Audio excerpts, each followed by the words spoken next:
மேகம் போன்ற திரளான சாட்சிகள் சூழ்ந்திருக்குது. யாரு? யோபின் பொறுமையை குறித்து கேள்விப்பட்டிருக்கிறீர்களே, கர்த்தருடைய செய்கையின் முடிவையும் கண்டிருக்கிறீர்களே அப்படின்னு நம்ம வேதத்தில் வாசிக்கிறோம்.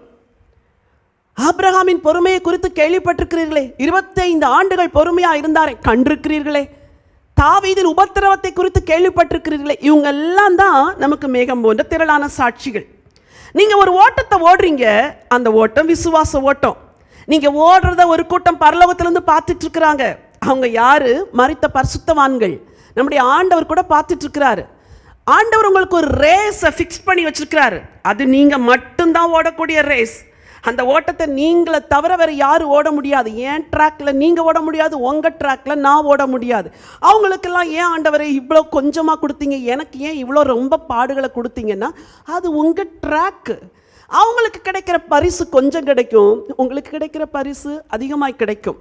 எதை விதைக்கிறீர்களோ அதன் பலனை அறுப்பீர்கள் என்று வேதம் சொல்கிறது. எந்த அளவுக்கு இயேசுக்காய் சகிக்கிறீர்களோ அந்த அளவுக்கு பலன் கிடைக்கும். வெளிப்படுத்தின விசேஷம் 2ஆம் அதிகாரம் அப்படிதான் சொல்லுது. சரி, இந்த வசனம் சொல்லுது, நம்மை சூழ்ந்து கொண்டிருக்க பாரமான யாவற்றையும் நம்மை சுற்றி நெருங்கி நிற்கிற பாவத்தையும் தள்ளிவிட்டு விசுவாசத்தை துவக்குகிறவரும் முடிக்கிறவருமாயிருக்கிற இயேசுவை நோக்கி நமக்கு நியமித்திருக்கிற ஓட்டத்தில் எப்படி ஓடக்கடவும்? பொறுமையோடு ஓடக்கடவும். பொறுமையோடு ஓடக்கடவும். ஒரு ஒலிம்பிக்கிலே வேகமாக ஓடி டார்கெட் அச்சீவ் பண்ணிவிட்டேன் என்று சொல்லி வந்து நின்ற அந்த பெண்ணுக்கு அப்புறம் தான் தெரிஞ்சது ஒரு குறிப்பிட்ட எல்லைக்கு மேலே ட்ராக் மாறி ஓடிட்டாங்க. உங்களுக்கு ஒரு ட்ராக் வச்சுருக்கிறாரு, அந்த ட்ராக்கில் கவனமாக ஓடணும். உங்கள் ட்ராக்கில் தான் ஓடுறீங்களா? அது முதல்ல.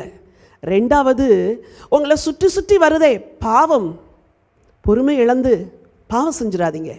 பொறுமை இழந்து வாலிபனே, அந்த கொஞ்ச நேரம் சந்தோஷத்துக்காக பொறுமை இழந்து அந்த பாவத்தை செஞ்சுட்டு இயேசுவை துக்கப்படுத்திடாத. பாவம் உன்னை சோதிக்கும். அடுத்த வசனம் சொல்லுது, நம்மை சுற்றி நெருங்கி நிற்கிற பாரம்.